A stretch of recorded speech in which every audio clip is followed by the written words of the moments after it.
les séminaires de l'École de Paris du management. Et on va parler du séminaire création. Bonjour Thomas Paris.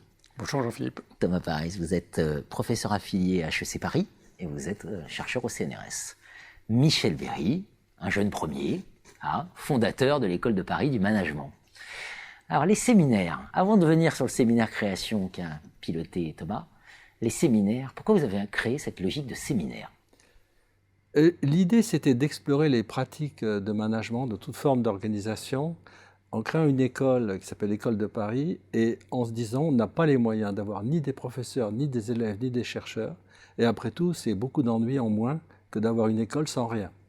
Sans rien, sauf un processus de travail qui est le séminaire, qui est d'organiser des séances dans lesquelles on invite des gens qui ont des choses à dire, parce qu'ils mènent des actions intéressantes, qu'ils vont exposer, avec lesquels on va débattre en prenant du temps, 2 heures, 2 heures et demie, et donc un débat libre dont on fait ensuite le compte-rendu. Donc le premier séminaire s'appelait Vie des affaires, puis un autre Crise et mutation, puis plusieurs séminaires sont ainsi nés. Et je connaissais Thomas Paris depuis sa thèse, j'aimais bien, je m'occupais du programme doctoral. Ce que j'aimais bien chez lui, c'est qu'il faisait des choses un peu curieuses. Notamment, il avait choisi comme sujet de thèse les droits d'auteur. Pour une thèse en gestion, c'était quand même un petit peu décalé. Et puis, je le voyais régulièrement. Puis, il y a quelque chose qui m'intriguait chez lui, c'est qu'il était grand amateur de cinéma.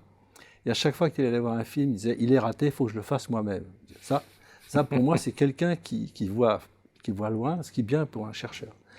Et puis, à force de discuter avec lui, je me posais des questions sur l'évolution de l'École de Paris. J'ai dit, et pourquoi on ne créerait pas un séminaire sur la création ?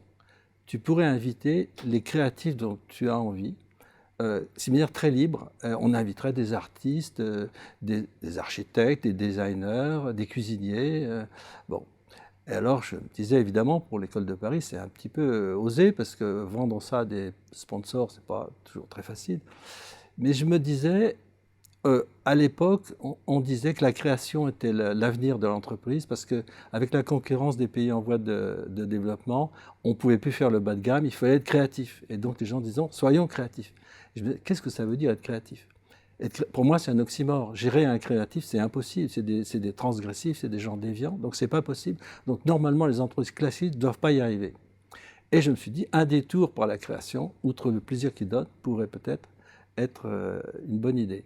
Et donc, Thomas a démarré, je ne sais plus par qui, c'était Pascal Nègre, président-directeur général d'Universal à l'époque, d'Universal Music. Et c'était il y a 15 ans. Et c'était il y a 15 ans, en 2005.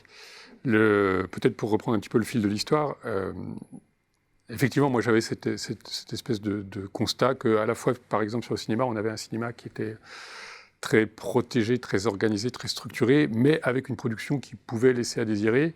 Et donc cette envie d'aller regarder dans les coulisses, d'aller regarder le making-of même de la création, et en considérant que finalement ce n'étaient pas nos artistes, nos auteurs, nos créateurs qui n'étaient pas forcément très bons, mais peut-être beaucoup plus l'environnement dans lequel ils évoluaient, donc les organisations, les structures, les processus, etc. Et le point de départ du séminaire, ça a été ça. On ne va pas donner la parole aux artistes. En tout cas, moi, ma volonté, c'était de ne pas donner la parole aux artistes. Les artistes ont des discours d'artistes. On va donner la parole aux managers. Les managers ont des discours de management, de gestion, d'organisation.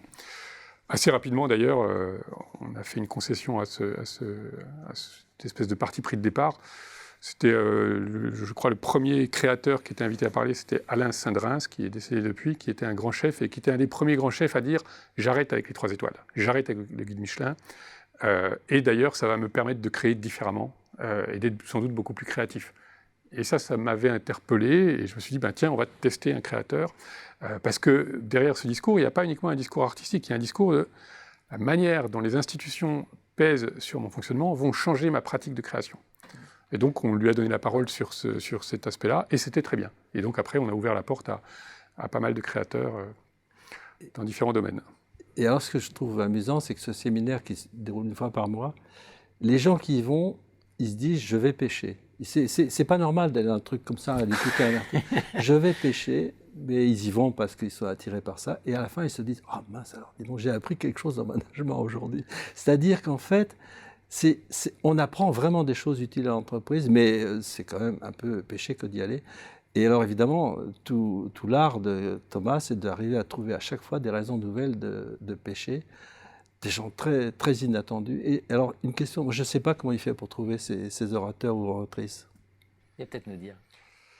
En fait, le premier point, c'est qu'il faut qu'il y ait une curiosité de ma part.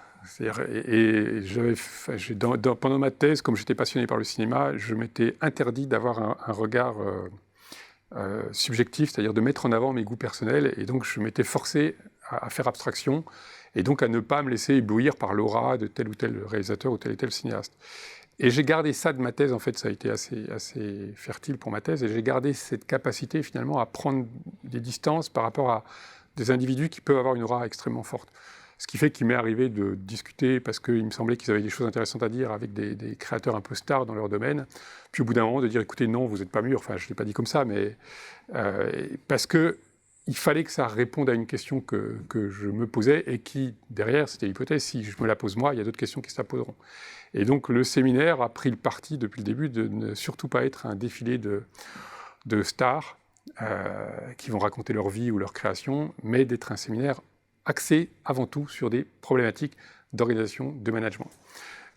Et donc dans mon travail de veille permanent, dès lors que je vois qu'un acteur a une pratique, un discours un peu original, j'essaye de creuser et de voir si effectivement il y a quelque chose derrière. Alors ça peut être soit des organisations qui ont une capacité assez fascinante à créer, des Pixar, des Guignols de l'info, des HBO, le Cirque Plume, le Cirque du Soleil, BBC. Ou la BBC, extrêmement original, ou soit des créateurs ou des gestionnaires ou des gérants ou des managers qui ont un discours sur leur pratique, sur leur compréhension de ce contexte dans lequel ils évoluent.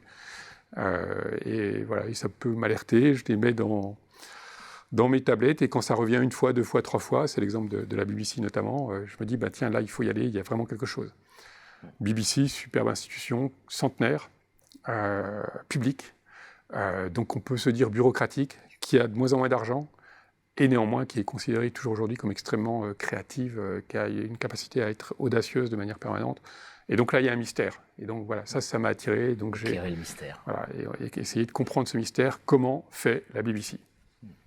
15 ans de séminaire, 140 comptes rendus, et dans ces comptes rendus, toujours un moment de débat.